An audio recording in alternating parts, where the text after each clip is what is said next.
tertentu di mana mereka lebih expert di bidang tertentu, dan gitu itu ya. Jadi mata kuliah yang mereka bawakan. Misalnya contoh untuk saya itu banyak mendalami mengenai antropologi forensik Pak. Jadi untuk identifikasi tulang belulang itu saya adalah lebih mendalami itu. Kemudian juga toksikologi itu karena materi yang memang kita harus ajarkan, biasanya beberapa dosen itu mengambil misalnya satu orang itu mendalami mengenai keracunan CO, yang lainnya keracunan arsen misalnya, kemudian sianida, seperti itu Pak. Jadi memang dibikin seperti itu supaya kita fokus pada beberapa bidang tertentu Pak. Jadi saya di sini dihadirkan itu sebagai ahli Pak, ahli forensik, yang dimana saya ahli di bidang forensik patologi dan juga toksikologi Pak. Karena itu materi kuliah yang saya berikan selama 30 tahun Pak. Oke, terima kasih. Apakah ahli juga mengetahui tentang bidang kimia analisis? Tidak Pak. Farmakologi? Farmakologi diajarkan Pak. Itu farmakologi dan farmasi itu merupakan satu bidang yang memang kita harus pelajari Pak. Kimia analisis tidak, farmakologi juga diajarkan. Farmakokinetik? Sedikit Pak. Sedikit. Biotransformasi? Sedikit Pak. Metabolisme obat? Tidak Pak, itu sedikit juga Pak. Sedikit juga, oke, terima kasih. Jadi gini Pak, mungkin saya bisa tambahkan yang saya pelajari itu adalah toksikologi forensik Pak, khusus toksikologi racun. Sedangkan kalau yang Bapak sebutkan itu toksikologi obat Pak, itu bedangnya beda Pak. Oke, terima kasih. Saya mungkin agak melompat-lompat karena juga waktu kita terbatas Pak. Tadi ahli sudah menjelaskan tentang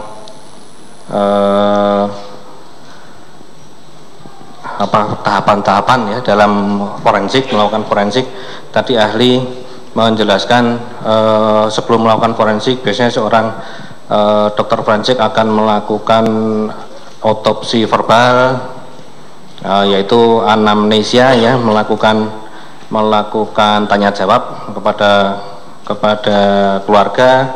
Kemudian apabila melakukan mengetahui ada yang mencurigakan, maka akan memberikan penjelasan terlebih dahulu, kemudian dan lainnya, kemudian sampai dengan masalah administrasi, bagaimana otopsi itu dilakukan. Kemudian otopsi dilakukan dengan cara pembedahan tiga tahap ya, kepala, tenggorokan sampai dengan perut. Tetapi saya melihat ini ada satu hal yang janggal dengan kesimpulan ahli, di mana ketika harus sebelum melakukan otopsi akan melakukan anamnesia, tetapi ahli kenapa ketika menyimpulkan akhirnya hanya berpendapat pada apa yang ditemukan. Kalaupun dalam kasus ini tadi ahli mencermatinya hanya ketika ditemukan sianida di dalam hasil visum, di dalam lambung, di dalam visum ini adalah ketika, bukan visum, kalau visum tadi dilakukan di visum tadi sudah dijelaskan bahwa itu dilakukan perlu ada keterangan atau dilakukan toksikolog, tapi kemudian di hasil toksikologi kan hanya dilihat pada organ ditemukan 0,2. Nah, apakah ahli tidak melakukan, tidak mempertimbangkan hasil anamnesia dari keluarga korban? Begini Pak, Bapak nanya ke saya itu yang seharusnya dilakukan atau pada kasus ini, karena kalau pada kasus ini saya bukan dalam posisi sebagai orang yang meriksa Pak. Oh begitu ya. Nah, jadi sekarang mungkin saya coba terangkan lagi Pak supaya lebih jelas ya. Begini Pak, kalau ada seorang ya menderita sakit atau diduga mengalami suatu keadaan yang parah akut, dia dibawa ke UGD, maka di UGD itu tidak ada dokter forensik Pak, yang ada adalah dokter umum yang tugas jaga. Nah, dokter umum tugas jaga itu pertama harus memastikan dia itu kira-kira sakitnya apa, karena dia harus lakukan tindakan pertama. Jadi dia pasti tanya orang, nih sakitnya kenapa, apa yang terjadi, gejalanya aja apa, kadang kejadiannya kapan dan segala macam. Maaf, saya potong supaya cepat aja. Artinya berarti kalaupun dalam kasus ini ahli tadi tidak melakukan sebagai pelaku yang atau sebagai ahli forensiknya ya. Jadi ahli hanya melakukan penilaian berdasarkan hasil data toksikolog dalam hal ini ketika ahli mengomentari bahwa ini bukan cyanida yang diduga menyebabkan kematian korban, tapi ahli tidak mempertimbangkan suatu data-data lain begitu ya. Begini Pak, yang ada di dalam literatur dan yang kami pelajari di Fakultas Kedokteran khususnya kedokteran forensik, itu adalah bahwa kalau kita mau mendiagnosis yang namanya keracunan cyanida, itu sebenarnya kita harus mempertimbangkan semua Pak. Pertama, kalau saya sebagai dokter forensik nih ya, untuk bikin kesimpulan, pertama itu ada surat permintaan visum, permintaan otopsi dari polisi. Nah di surat itu biasanya polisi itu ada keterangannya Pak, ditemukan meninggal di sana habis minum kopi dan kejadian jam berapa di apa, itu sudah ada. Kalau itu sudah cukup jelas, kita nggak banyak nanya ke polisi. Tapi kalau belum jelas, kita hubungi polisinya.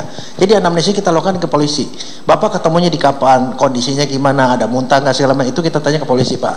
Kalau misalnya seandainya itu informasinya, mohon izin saya potong lagi. Berarti dalam hal ini saudara kan tidak melakukan anamnesia ke polisi ya? Oke. Saudara hanya mengomentari terhadap hasil toksikologi ini saja. Oke, cukup, terima kasih.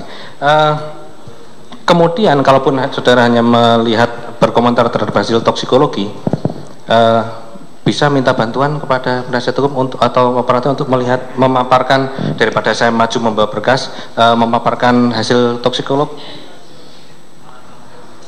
yang BB1, BB2, BB3 dan seterusnya tadi.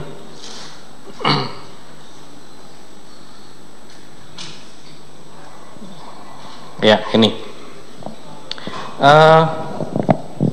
di sini ada daftar temuan yang dilakukan oleh toksikologi ya.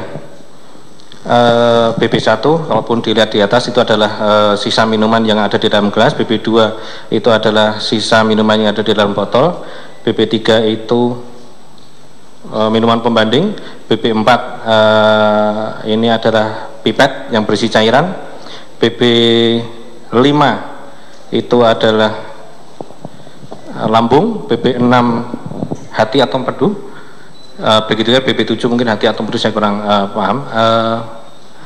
Di sini apakah ahli tadi sudah dijelaskan ada yang ahli perhatikan adalah cyanida, tetapi apakah ahli juga memperhatikan kolom di sebelah kanan, yaitu agak turun sedikit, maksudnya agak di ya, itu adalah ada arsen, ion cyanida, ion natrium, pestisida atau obat-obatan dan lain-lainnya. Ketika ahli melihat data ini apa pendapat ahli? Begini Pak, saya mungkin sebelum sampai itu saya mesti kasih tahu Pak ya, itu prosedur rutin. Kalau kita melakukan otopsi atau pemeriksaan terhadap jenazah, kita duganya kemana nih arahnya, trauma atau racun Pak? Kalau dia trauma, kita cari luka Pak. Kalau sakit, kita cari organ-organ yang sakit apa. Kalau keracunan, kita cari racun apa yang mungkin bikin mati Pak. Makanya ada yang namanya panel racun Pak. Nah, di dalam sebagian besar kedokteran forensik, kalau mereka mau periksa racun, prinsipnya begini Pak, sama seperti kita periksa lab. Periksa lab livernya gimana, ginjalnya gimana, ini juga sama Pak. Yang kita ambil supaya kita bisa mencakup 95% atau lebih, kita periksa racun-racun yang paling umum Pak. Oke, ya. Yang paling umum ada cyanida, arsen, itu insektisida dan lain-lain. Itu yang dikeluarkan itu. Itu untuk mempertimbangkan jangan sampai kita periksa cyanida ternyata ada racun lain yang kita tidak periksa, begitu Pak. Tapi ini adalah panel. Kalau seandainya ini negatif seperti hasil seperti ini, maka bisa aja ada keracunan lain, bisa. Tapi Pak racunnya nggak diperiksa Pak. Sekarang mohon ahli untuk memperhatikan dan mencermati kolom ion natrium dalam kurung Na+, dalam kurung miligram per liter. Ada sejumlah angka di situ, positif sekian, positif sekian, positif sekian, negatif, positif sekian lah, nanti bisa ahli ini.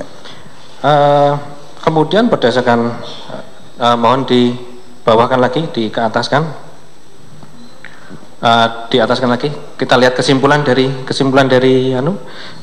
toksikolog ini lagi, terus bawahnya lagi, ya, terus lagi bisa kita lihat di bawahnya. Sisa barang bukti, oke. Kembali lagi. Nah, itu misalnya saya sebutkan tersangka 1 ya. Pada BP1, minuman ASB6 kopi positif mengandung zat bahan beracun atau berbahaya yaitu ion cyanida CN- sekian setara dengan NaCN 14 gram per liter dengan pH 13. Kembali ke daftar, Ibu. Oke, terima kasih. Berkaitan dengan kolom natrium ini dan juga keterangan kesimpulan tadi, setara dengan natrium, artinya apakah Bapak ahli bisa mengartikan ada di dalam, misalnya kita sebut BP1 ya, pH 13 negatif, positif, ion cyanida positif 7400, ion natriumnya positif 7800 sekian. Apa dihubungkan dengan kesimpulan tadi, dihubungkan dengan kesimpulan apa yang bisa ahli pendapat ahli dalam hal ini untuk menilai dari hasil toksikologi ini, apakah zat natrium, apakah cyanida yang masuk itu apakah berupa natrium cyanida ataukah berupa hidrogen cyanida?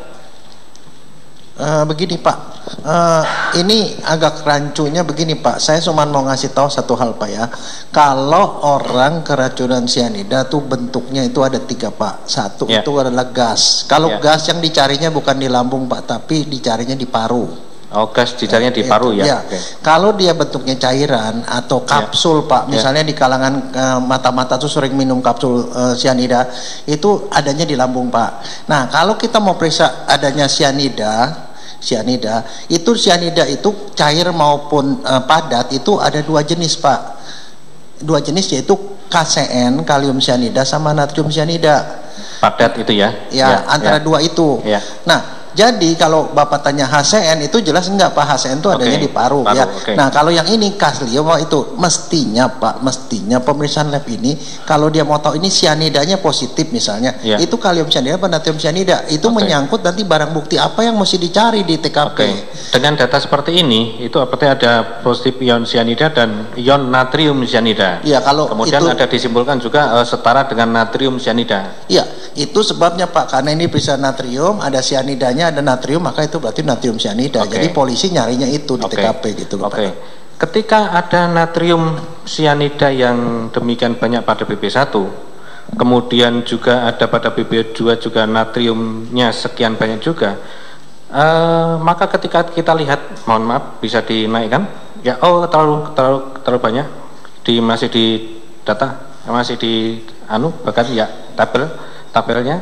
Nah, ketika ahli bisa berpendapat seperti apa ketika pada BP5 ditemukan positif natrium 950 mg per liter, pada BP6 positif 500 mg per liter, pada BP7 positif 2300 mg per liter, meskipun di situ hanya pada BP5 saja yang positif mengandung ion cyanida cuma sebesar 0,2. Karena harus kita kaitkan juga dengan keterangan dari saksi-saksi, di mana melihat Mirna meminum kopi natrium, kopi Vietnam es kopi, yang berdasarkan hasil toksikologi ini juga sudah dijelaskan bahwa di dalam sisa minuman mengandung natrium cyanida. Mohon penjelasannya. Begini Pak, tadi ya seperti saya katakan, natrium atau kalium diperiksa Pak, di dalam itu hanya untuk mencari jenis cyanidanya. Kalau seorang dokter forensik dia tidak mau peduli Pak dengan kalium dan natrium, karena yang bikin mati itu cyanidanya Pak. Itu cuma nggak tahu itu garamnya garam apa. Jadi yang dia lihat Pak, sebenarnya ini ada, kalau dari segi forensik saya akan tanyanya sebenarnya bukan natrium dan kalium, saya nggak permasalahkan Pak. Saya permasalahkan adalah cyanida dan tiosianat, itunya ada apa enggak. Itu satu. Jadi fokusnya di situ kalau seorang dokter forensik, karena yang bikin mati bukan natrium atau kaliumnya Pak, cyanidanya itu yang bikin mati. Itu satu.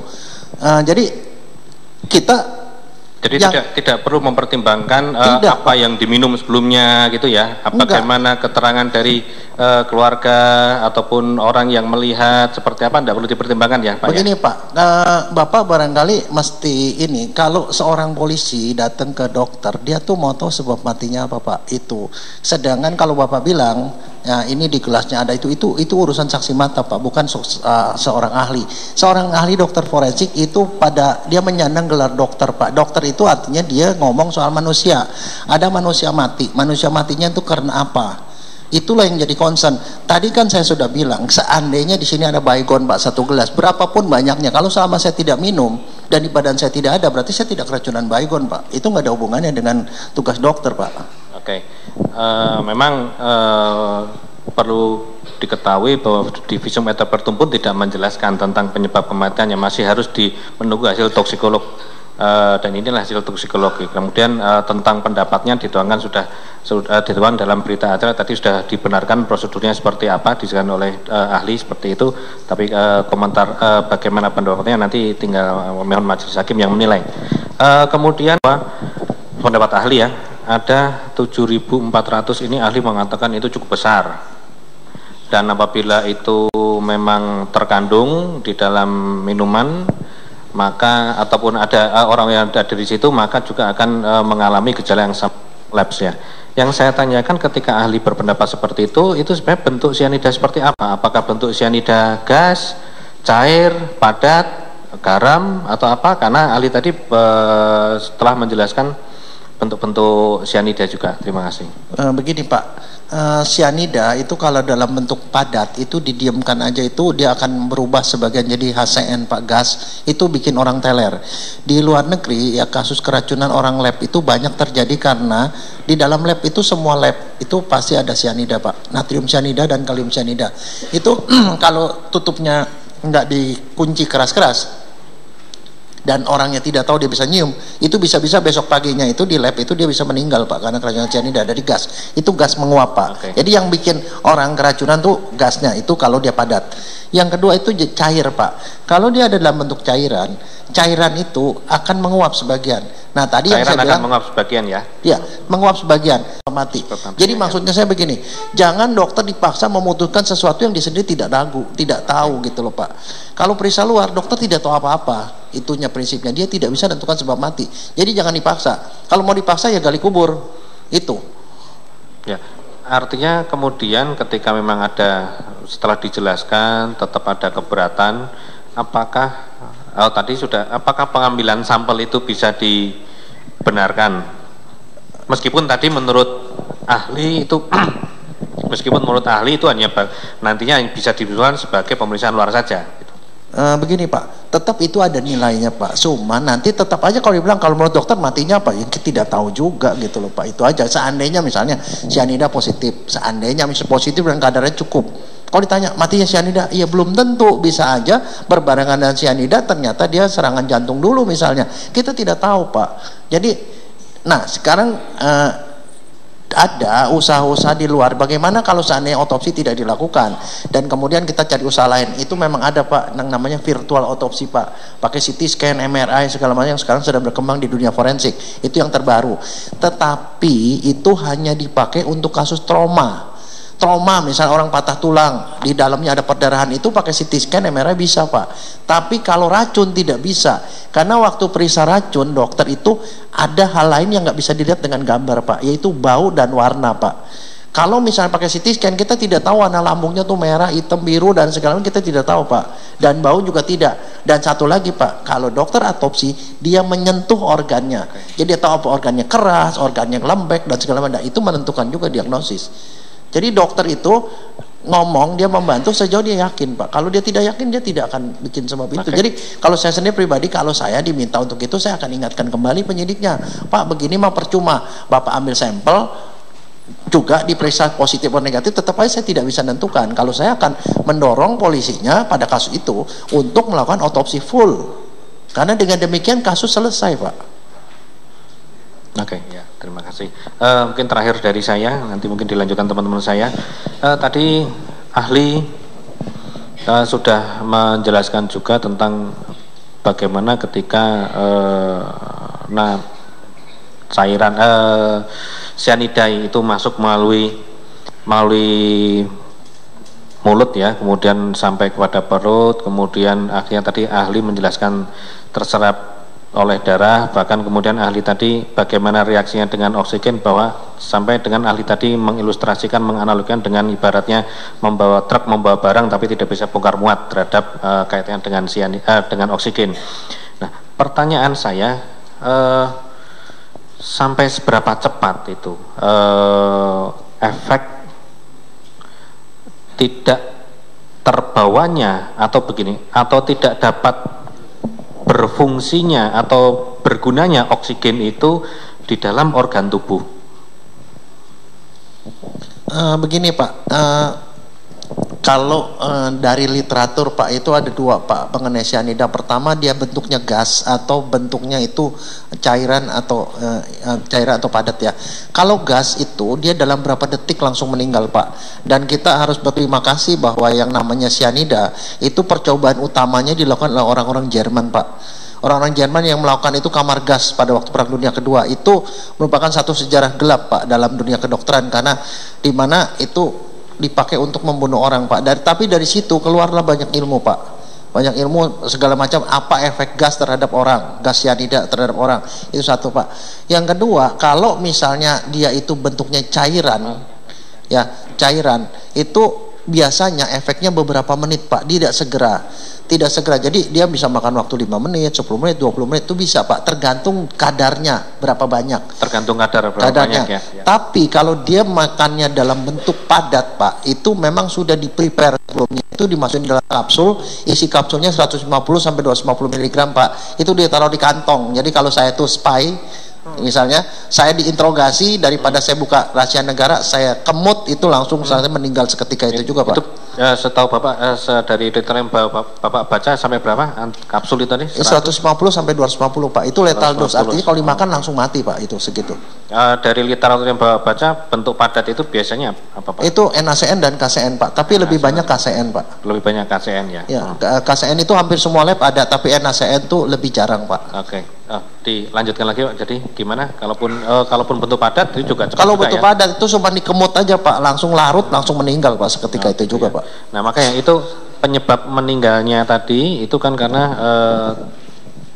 organ tidak bisa menampung oksigen, begitu ya Pak? Bukan, begini Pak, jadi cyanida masuk ke dalam lambung, kemudian masuk ke hati mencoba melakukan detoksifikasi, tapi dia tidak sanggup karena jumlahnya terlalu banyak.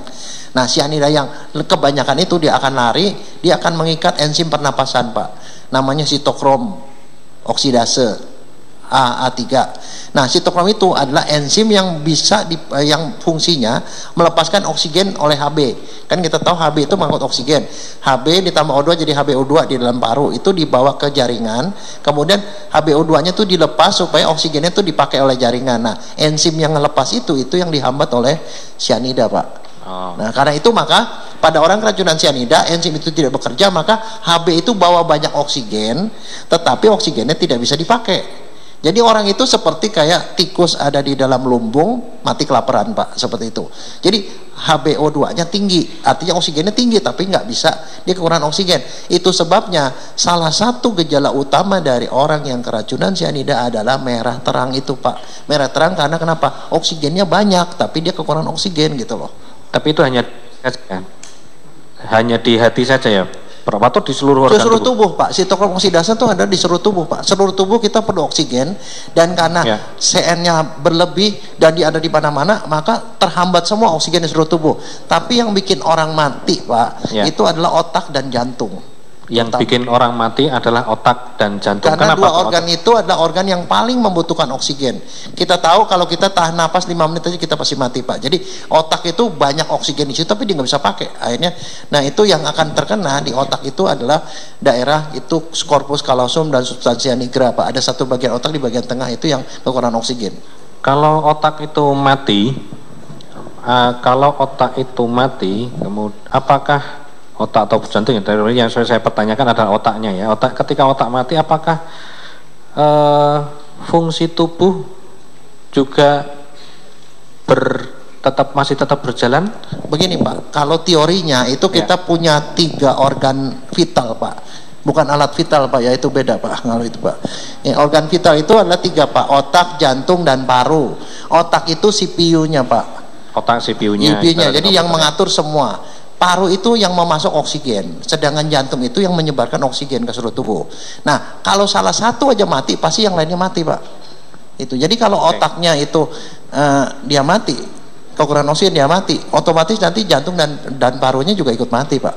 Nah, artinya yang saya tanyakan mungkin agak lebih ini lagi ya, sebuah proses yang lebih kecil lagi ya. Apakah juga metabolisme juga terjadi ketika otak sudah mati? Metabolisme itu biasanya kalau mati itu enggak sebagai suatu yang tiba-tiba mendadak mati. Mati itu adalah satu proses Pak, namanya dying atau sakaratul maut. Itu ada proses di mana mula-mula otak mati, kemudian karena otaknya mati, kemudian dia tidak memerintahkan jantung untuk berdenyut, jantungnya stop berdenyut. Dia nggak memerintahkan paru untuk bernapas, dia berhenti bernapas. Pada saat itu habis, itu juga belum tentu mati Pak. Masih ada waktu, mereka masih dapat oksigen yang sisa-sisa barangkali sampai kemudian dia mati benar. Itu yang kita sebut mati klinis Pak. Jadi emang ada satu proses, sehingga misalnya contoh karena prosesnya tidak tiba-tiba seperti itu, kalau orang meninggal ada korneanya itu masih tahan sampai 6 jam Pak. 6 jam dia masih hidup karena dia masih ada oksigen di situ. Setelah 6 jam baru dia mati, nggak bisa dipakai lagi, seperti itu. Tiap organ tuh umurnya beda-beda Pak. Sejak saat dia nggak dapat oksigen itu sampai dia meninggal benar, organ masing-masing itu beda-beda Pak. Jadi kalau mati klinis itu berarti seluruh fungsi tubuh, baik otak, jantung, paru, ginjal, hati sudah tidak berfungsi lagi. Iya. Berarti di situ darah mengalir? Sudah tidak mengalir. Metabolisme, sekresi apa segala juga tidak berjalan ya Pak ya. Iya. Bisa tidak dipastikan Pak, ketika sejak otak itu tidak berfungsi sampai kemudian mati klinis terjadi, itu umumnya sampai antara interval waktu berapa menit, memakan waktu interval berapa jam, berapa menit, berapa ini? Begini Pak, itu sebenarnya sih tergantung Pak. Kalau dalam kondisi normal segitu sekitar 10 menit atau 15 menit juga sudah habis semua Pak biasanya. Cuman kalau sekarang ini kedokteran tuh udah begitu modern Pak. Jantung stop bisa diganti sama jantung buatan di luar. Dia nggak bisa napas pakai respirator segala macam. Jadi itu membuat dokter itu jadi bingung Pak. Ini sebenarnya dia udah mati apa belum? Mungkin Bapak ingat kasus Sukma Ayu itu sampai sekian bulan, 5 bulan tuh kita tidak tahu dia mati apa enggak. Akhirnya dicopot meninggal juga. Seperti itulah Pak. Jadi kita tidak tahu. Gitu karena dunia kedokteran itu sudah berubah Pak. Makanya canggih ya. Kemudian sekarang itu mereka bikin kesepakatan daripada kita nggak ada kepastian begitu. Kalau di luar negeri Pak, untuk menentukan ini benar-benar mati apa enggak, kadang-kadang mereka minta putusan dari pengadilan Pak. Tapi di sini tuh tidak terjadi. Mungkin Bapak ingat kasus Agian. Agian itu di mana dia dalam kondisi mati batang otak, kemudian suaminya udah frustrasi karena udah nggak punya duit lagi, kemudian dia minta supaya dicabut peralatannya. Kan dia minta kemana-mana, tapi pengadilan juga nggak berani mutusin. Di kasus Nyonya Indah itu di Jogja itu juga sama kejadian, 10 tahun Pak itu dia di dalam ICU, nggak tahu mati apa enggak. Sehingga internasional kita sekarang menganut yang namanya mati batang otak Pak. Jadi kalau batang otaknya mati, walaupun jantungnya masih berdenyut, parunya masih berdenyut, kita bilang dia udah mati. Itu kesepakatan aja Pak, supaya apa? Supaya ada kepastian dokter. Karena dokter itu kalau udah ada orang pakai respirator mau dicopot, dokternya jadi guilty feeling, ini dicopot hidup apa enggak gitu. Jadi dokternya nggak mau kerjain nih, suruh pengadilan nggak bisa mutusin. Itu jadi masalah Pak. Akhirnya mereka bilang kalau batang otaknya sudah mati, dianggapnya dia seperti tumbuhan. Jadi silakan dicopot, dokternya nggak guilty feeling. Itu udah keputusan Pak, seperti itu. Cukup dari saya, mungkin dengan saya silakan. Ya, ahli ya, saudara ahli. Surprise juga sih, ahli bilang 200.000 pernah memeriksa 200.000 jenazah. Dan menurut saya ini mengalahkan ahli sebelumnya 2.500. Berarti secara tidak langsung orang Indonesia tidak kalah dengan orang luar negeri, maksud saya seperti itu. Nah, yang pertama ahli sudah memeriksa 200.000 lebih jenazah. Pasti ahli tahu gejala-gejala orang yang mati alami dengan gejala orang keracunan, bedanya apa sih? Begini Pak, ini adalah ini adalah mata kuliah yang saya kasih ke mahasiswa saya. Sebentar Pak, maksudnya gejala sebelum kematian. Sebelum kematian. begini Pak, semua kalau Bapak ngomong begitu itu ngomong itu satu pelajaran yang banyak sekali Pak, karena setiap racun tuh beda-beda Pak, beda-beda gejalanya, itu sebabnya mereka harus belajar satu persatu. Cuman secara umum kapan kita curiga ini orang ini keracunan Pak? Ya keracunan begini, orang sehat tiba-tiba sakit atau mati, itu yang pertama Pak. Yang kedua itu ada kontak dengan bahan yang beracun, kontak. Kemudian yang ketiga ya itu ada gejala yang sesuai dengan racun tersebut. Keempat, ketemu racun di dalam tubuhnya. Dan kelima, tidak ada penyebab kematian yang lain. Gantung racunnya. Kalau misalkan gejala orang sebelum mati, orang itu keracunan cyanida, itu gejalanya apa? Gejala keracunan cyanida itu kita bagi dua Pak. Yang satu itu gejala itu keracunan cyanida kronis ya, artinya dia kronis. Satunya itu akut, yang ini kalau meninggal itu akut Pak, meninggal langsung itu akut. Kalau yang kronis itu artinya dia sering-sering kena cyanida. Siapa? Banyak di antara kita Pak. Si orang-orang yang perokok itu Pak, itu dia masukin cyanida Pak ke dalam tubuhnya. HCN-nya itu cukup tinggi Pak. Dalam rokok itu ada 300 bahan yang berbahaya Pak, antara lain cyanida. Jadi kalau diperiksa perokok itu cyanidanya cukup tinggi Pak, tinggal ditambah sedikit lagi lewat Pak. Makanya dokter seneng kalau orang merokok, karena itu bikin dia laku Pak. Nah itu satu. Itu, nah kalau orang yang gitu apa yang terjadi? Itu yang contoh juga pada orang-orang yang dari pembakaran itu juga keluar cyanida Pak. Jadi knalpot. Jadi orang kalau untuk yang akut Pak, kita waktu Pak. Untuk yang akut. Kalau yang akut itu gejala utamanya adalah begini Pak. Yang akut ya. Tiba-tiba orang itu hilang kesadaran, penurunan kesadaran hilang, atau dia koma, kejang-kejang Pak. Itu gejala pertama, penurunan kesadaran. Yang kedua itu kalau dokternya melihat matanya, pupilnya melebar Pak. Kalau orang normal ya tiba-tiba pingsan, itu biasanya orang keracunan alkohol segala. Keracunan alkohol tuh pupilnya itu mengecil, dia tuh melebar. Itu aneh sendiri Pak. Yang ketiga itu dia gejalanya napasnya dangkal Pak. Napasnya dangkal karena kenapa? Kemoreseptor di leher sini, di pembuluh darah leher bilang oksigen masih banyak, napasnya pelan-pelan aja gitu. Itu reaksi. Maka dia napasnya pelan-pelan Pak. Sebenarnya kalau orang napas pelan-pelan mestinya dia biru. Nah, gejala berikutnya dia tidak biru walaupun napasnya asal-asalan begitu. Tidak biru. Itu jadi dia tidak biru, itu khas Pak. Kemudian apa? Kalau orang napasnya seperti itu mestinya ada kompensasi. Kalau napasnya asal-asalan begitu kan kompensasinya apa? Sirkulasi masih lebih kuat kan? Denyut nadinya itu mestinya tinggi, dia denyut nadinya rendah Pak. Nah kemudian apa lagi? Satunya lagi, denyut nadi rendah mestinya hipertensi Pak, dia hipotensi. Jadi cyanida itu gejalanya kalau akut tuh gejalanya sangat khas Pak. Sehingga saya bilang ke mahasiswa saya, kalau kamu ketemu gejala seperti itu, kamu nggak usah periksa toksikologi, langsung kasih obatnya, dia langsung bangun Pak. Kalau untuk misalkan itu cyanida itu ada di minuman, menurut saudara sebagai ahli, itu kalau di lidah itu ketika diminum itu berasa atau tidak, atau mengalir langsung aja ke dalam? Begini Pak, yang pertama adalah kalau dia cium ada cyanidanya itu pertama dia bau Pak. Kalau dia bisa nyium tuh baunya tuh persis seperti Bapak ambil daun singkong ya Bapak kecek-kecek yang cium. Nah itu kalau Bapak bisa cium itu kayak gitu rasanya Pak, itu satu. Tapi kalau Bapak nggak bisa cium, kita nggak bisa cium tuh semua rasanya tuk seperti ada yang menyengat gitu, tapi kita tidak tahu bau apa. Itu seperti itu Pak. Kalau sampai di lidah itu... Nah kalau di lidah dia itu karena sifatnya NaCN, Na itu basa kuat, Cn itu basa lemah, asam lemah, maka sifatnya basa.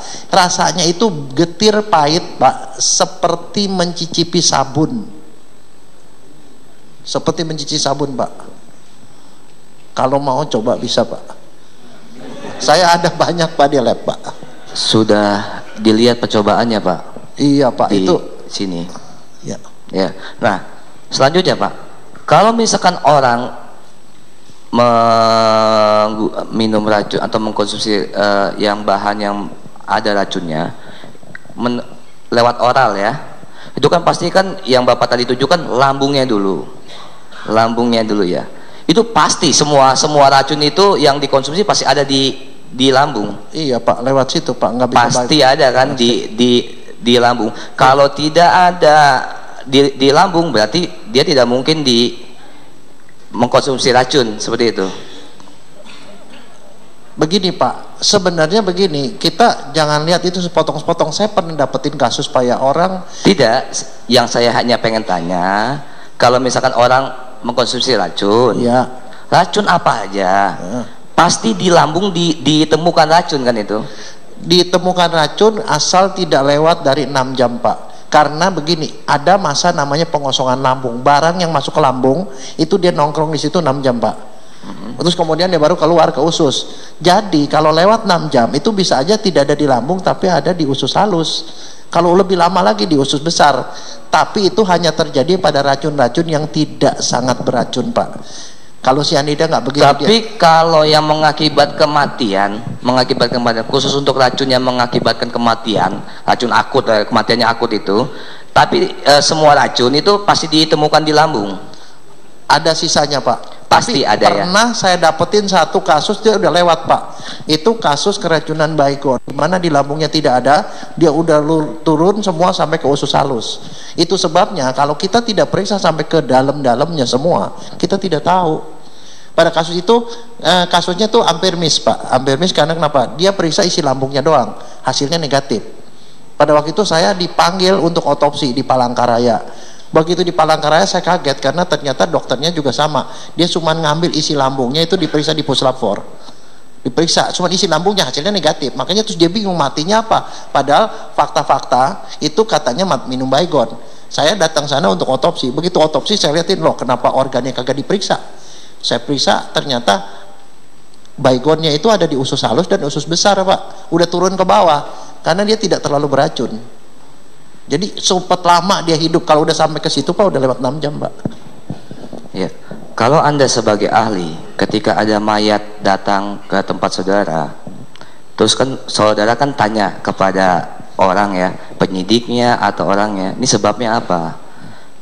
Dikatakan bahwa dia mati ini dikarenakan meminum sesuatu tiba-tiba kolaps meninggal. Ya. Itu kalau Anda sebagai ahlinya itu kesimpulan awal Anda itu seperti apa? Begini Pak, ini juga doktrin Pak. Dokter itu tidak boleh nebak Pak. Tidak boleh nebak. Jadi kalau kita tahu gitu itu ada informasi. Kemudian dokter melakukan pemeriksaan luar. Pemeriksaan luar dicari ada luka enggak, ada bau-bau yang mencurigakan enggak. Setelah itu dia periksa dalam organ-organnya, diperiksa, dia otopsi, dibuka, dia cium baunya, dia sentuh, kemudian dia ambil beberapa organ, diambil sedikit Pak, sekitar 1x1 itu untuk periksa mikroskopik, lihat kelainannya cocok enggak. Setelah itu diambil sampel, dikirim ke lab. Nah hasil semua itulah baru disimpulkan Pak. Tadi saudara katakan apabila seseorang jenazah untuk diotopsi itu apabila kematiannya dianggap janggal. Ya betul Pak. Dianggap janggal, ya kan? Nah, berarti kan kalau saudara bilang mau diotopsi kan ini sebelum saudara membuat keputusan otopsi atau tidak ini di sini ketika ada mayat datang, ada kronologis disebutkan bahwa ada dia minum sesuatu meninggal, kesimpulan saudara awal itu ini matinya wajar atau tidak wajar? Betul Pak, itu Pak, justru itu yang tadi kalau Bapak perhatikan yang saya omong, begitu ada mayat, dokter periksa luar, mencium dan menyentuh, nanya-nanya, atas itu dia cuma memutuskan dua Pak, bukan sebab mati. Memutuskan ini wajar tidak wajar. Kalau wajar dia keluarin surat, karena dengan melakukan tanya jawab aja udah cukup, karena penyakit itu kalau sesuai dengan kronologis itu, kalau Anda sebagai ahli itu wajar atau tidak wajar? Tidak wajar Pak. Tidak wajar. Tidak wajar. Sebentar.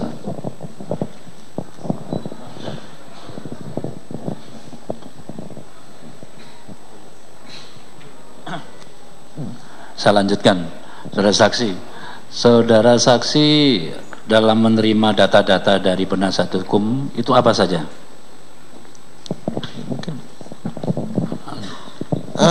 Yang saya terima sih pada waktu itu adalah yang hasil surat permintaan otopsi, kemudian hasil permintaan rekam medis dari Rumah Sakit Abdi Waluyo, terus hasil rekam medisnya yang terkait dokter-dokter aja Pak, sama hasil lab itu Pak. Hasil visum et repertumnya? Saya baca juga. Baca. Saudara membaca hasil visum et repertumnya? Iya. Kalau saudara membaca hasil visum et perpetuum dari dokter forensik, Iya. apa kesimpulan dari dokter forensik itu? Itu bisa dibaca Pak di situ Pak. Ya monggo, silakan. Itu coba diperbesar. Itu dia bilang kan sebab mati itu menunggu hasil lab kan itu. Menunggu hasil lab. Kalau menurut saya, ya kalau menurut saya. Enggak, dibaca aja Pak kesimpulannya, monggo. Karena Anda sudah membaca data-data yang disampaikan penasihat hukum. Ya maksudnya apa Pak dibaca Pak? Itu kita semua bisa baca Pak. Iya, artinya ini Enggak, Bapak tolong tunjukkan bagian mana yang Bapak mau tanya gitu loh.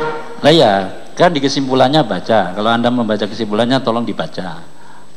Apa yang saudara analisa terkait dengan hasil itu. Sekarang ini Pak ya. Ini pertama dokter itu mengatakan siapa yang diotopsi. Itu seorang perempuan usia 25 sampai 30 tahun. Itu mengenai identitas Pak. Yang kedua, sudah dilakukan pengawetan jenazah. Ya itu artinya sudah ada intervensi dari luar dan dirias. Terus kemudian pada pemeriksaan luar tidak ditemukan adanya luka, berarti dia itu bukan trauma Pak. Yeah. Kemudian pada bibir bagian dalam berwarna kebiruan, itu artinya di kekurangan oksigen Pak. Yeah. Dan ini kekurangan oksigen. Kemudian pada pemeriksaan histopatologi forensik, lambung tanpa kelainan yang diakibatkan oleh bahan korosif.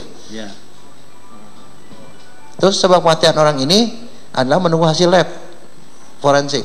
Ya, artinya dokter visum et repertum kan meminta ahli, ya toh, dari lab, yaitu yang disampaikan dalam bentuk laporannya atau kesimpulan dari hasil pemeriksaan terhadap barang bukti minuman kopi, dan hasilnya oleh Dr. Nur Samran disampaikan juga dalam persidangan. Dan ini fakta bahwa dalam hasil pemeriksaan dokter toksikologi bahwa terdapat di dalam minuman Vietnamese kopi itu ada mengandung sianida. Nah, terkait dengan pendapat saudara tadi, apakah saudara juga mencermati hasil yang diberikan oleh dokter forensik maupun dokter toksikologi? Begini Pak, ini adalah sebenarnya pembagian tugas Pak. Kalau yang menghitung kadar itu adalah ahli lapor. Beliau itu sudah melakukan tugasnya Pak. Nah, dari lapor itu kan barang buktinya sebenarnya dibagi dua Pak. Adalah masalah barang bukti di TKP dan satu lagi barang bukti yang berasal dari manusia.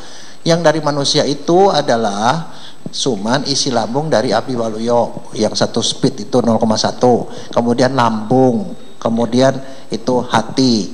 Jadi kalau saya jadi dokter forensik, saya tuh tidak mau tahu dengan hasilnya yang di dalam gelas itu, karena itu bukan urusan dokter Pak. Iya, artinya apakah fakta yang telah ditetapkan oleh dokter-dokter tadi menjadi tidak berarti di dalam persidangan ini?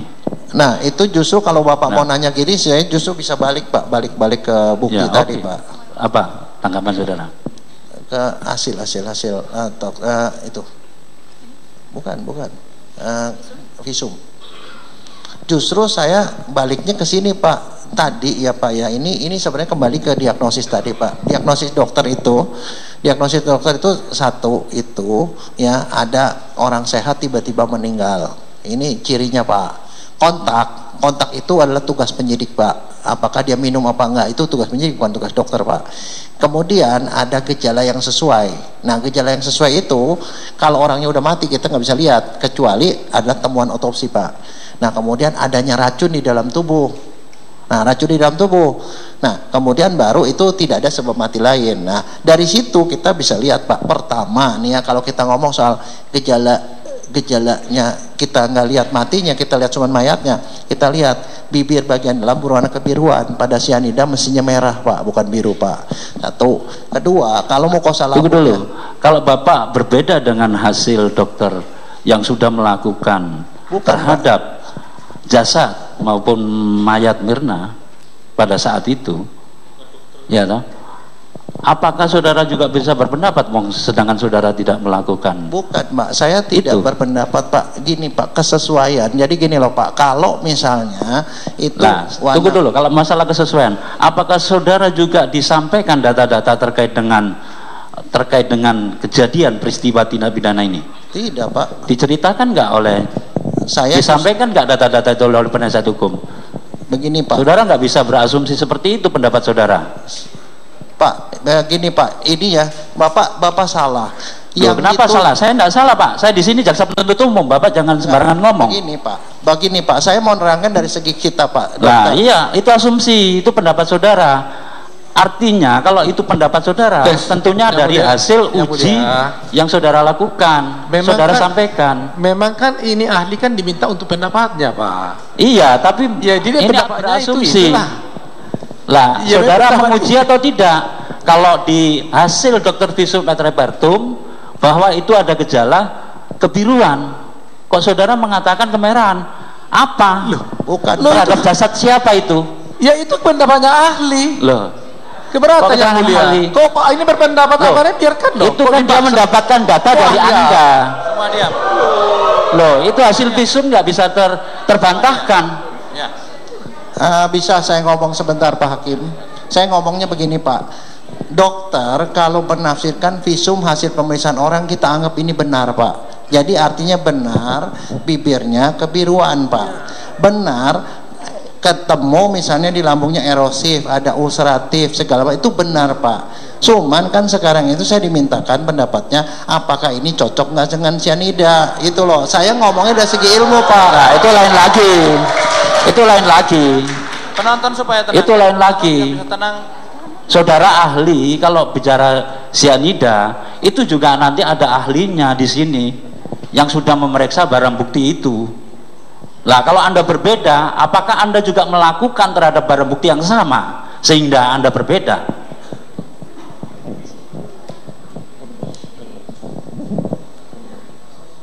Ayo jawab. Loh, saya justru bingung Bapak nanyanya apaan, Pak. Nah, Anda juga jangan membuat bingung kami.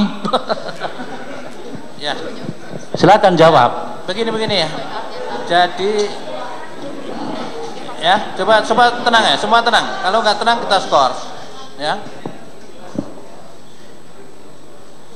Supaya kan ahli mendahului pendapatnya itu karena ada data dari penasihat hukum yang disodorkan kepada saudara. Ya kan? Dengan data itu apa pendapat saudara? Ya, betul, Pak. Ya, begitulah. Ya, supaya jangan bingung. Ya. Jadi saya ini sama sekali tidak bilang ini salah, Pak. Ini emang temuan dan dokter tuh nggak boleh bohong, Pak. Saya yakin 100% bahwa ini tidak bohong, kenyataan seperti itu. Kan saudara sudah bersumpah, ya kan? Iya. Nah, karena hasilnya seperti ini, cuman tadi kalau soal lab saya bilang saya sih tidak mau peduli dengan hasilnya yang di gelas segala macam. Yang kita peduli adalah hasilnya dengan yang di lambung. Berarti Anda berpihak. Kalau begitu, hanya membedakan ini yang hanya di gelas tidak saya tanggapi. Lah itu Anda memihak begitu. Keberatan kami majelis hakim. Ya keberatan saya. Kami jaksa penuntut keberatan.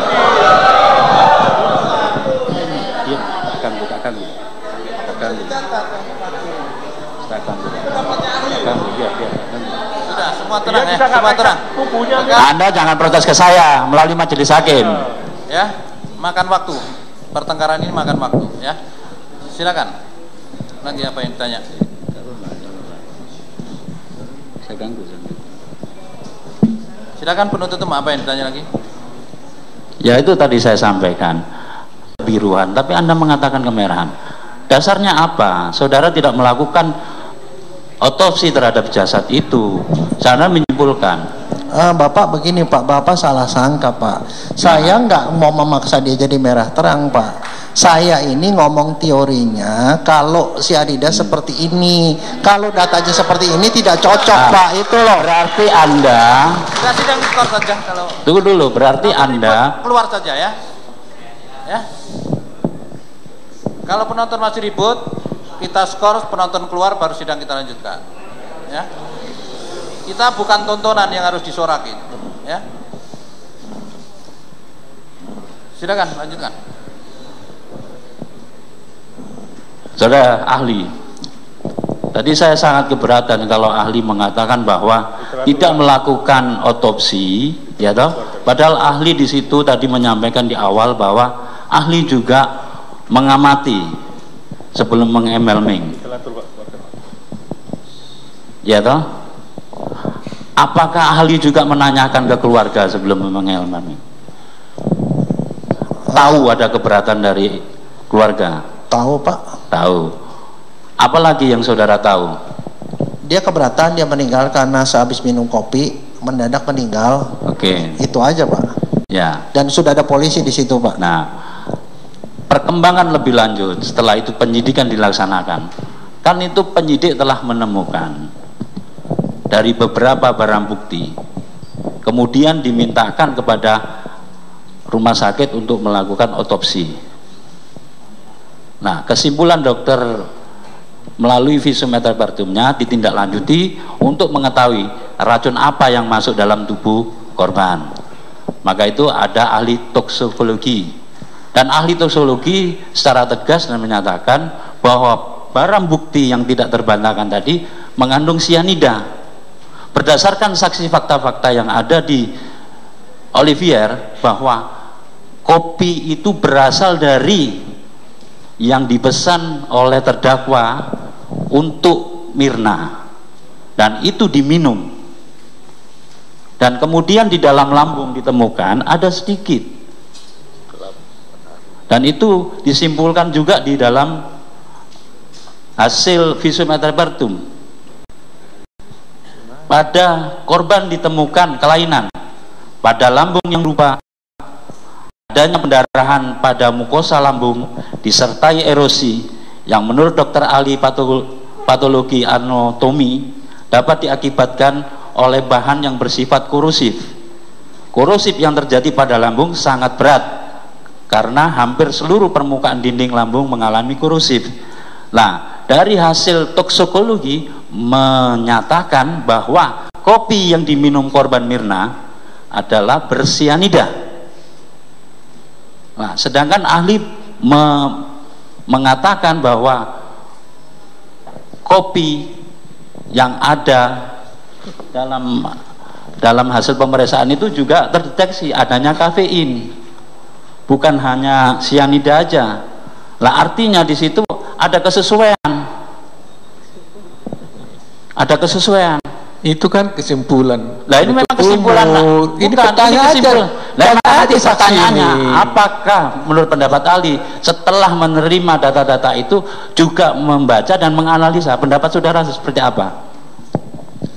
Begini Pak ya, kembali Pak ya, kita itu dokter itu diminta pendapatnya sebagai dokter. Jadi saya sebagai dokter saya tidak akan komentari hal-hal yang bukan soal kedokteran Pak.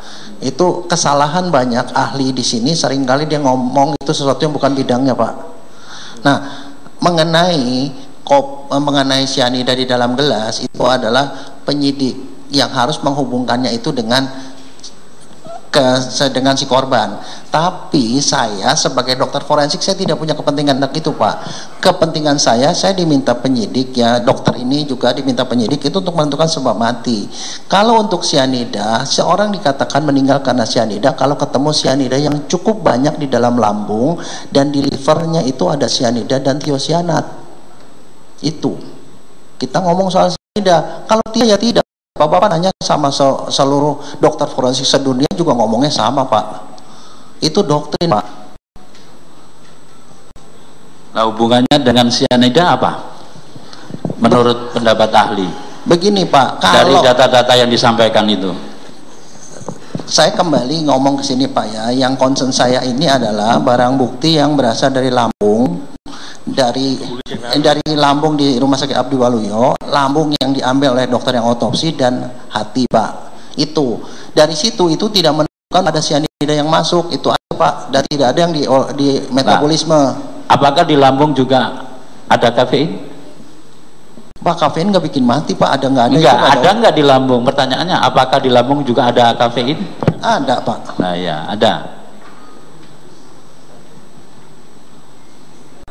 Bagaimana sih kompetensi seorang toksikologi forensik itu menurut tadi yang saudara bilang kenal dengan presidennya Tiaf itu tadi?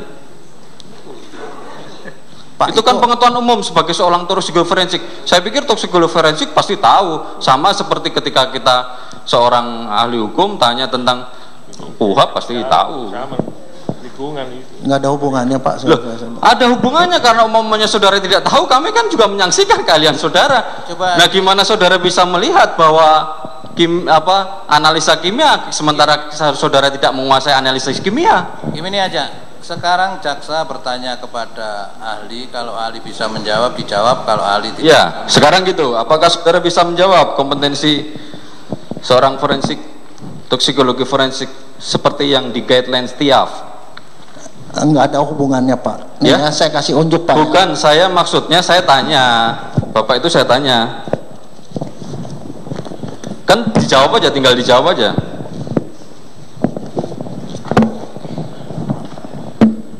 Ini ada buku Pak.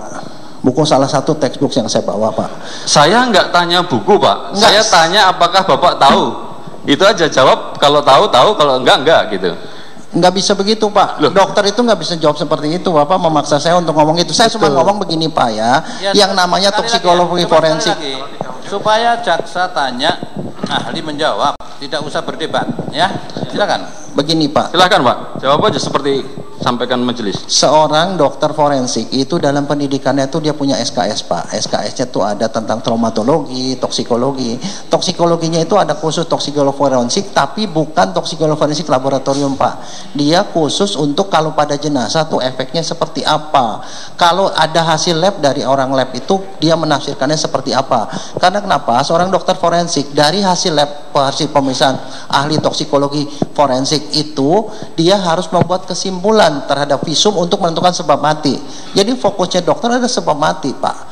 Jadi kalau mengenai masalah teknik-teknik silakan Bapak tanya pada orang yang lab forensik, yang toksikologi forensik yang itu Pak, bidangnya beda Pak. Sampai di situ aja jawabnya ya. Sampai di situ, berarti bidangnya beda Pak.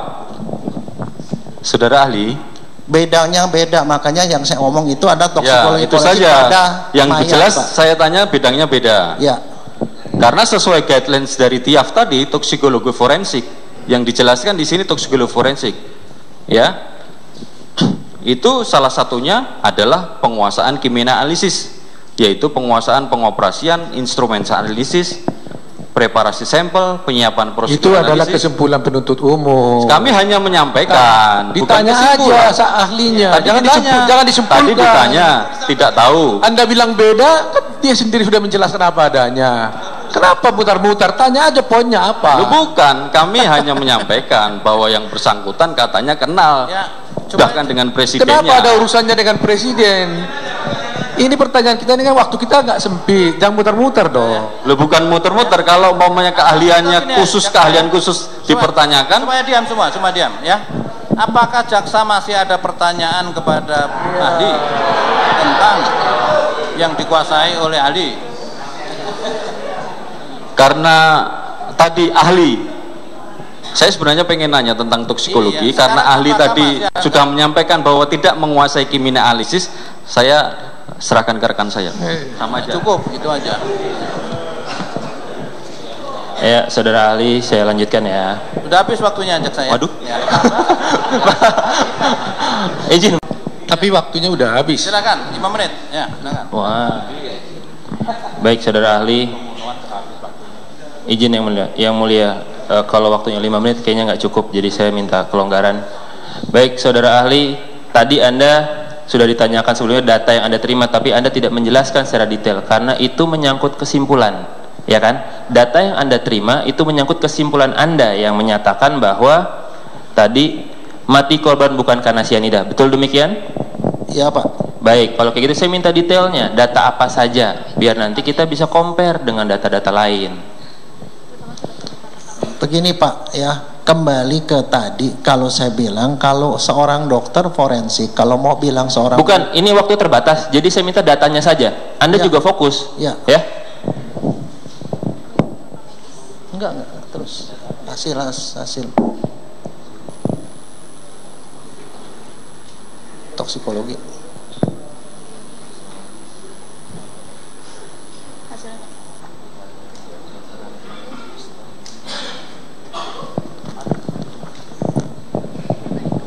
Iya, datanya dulu.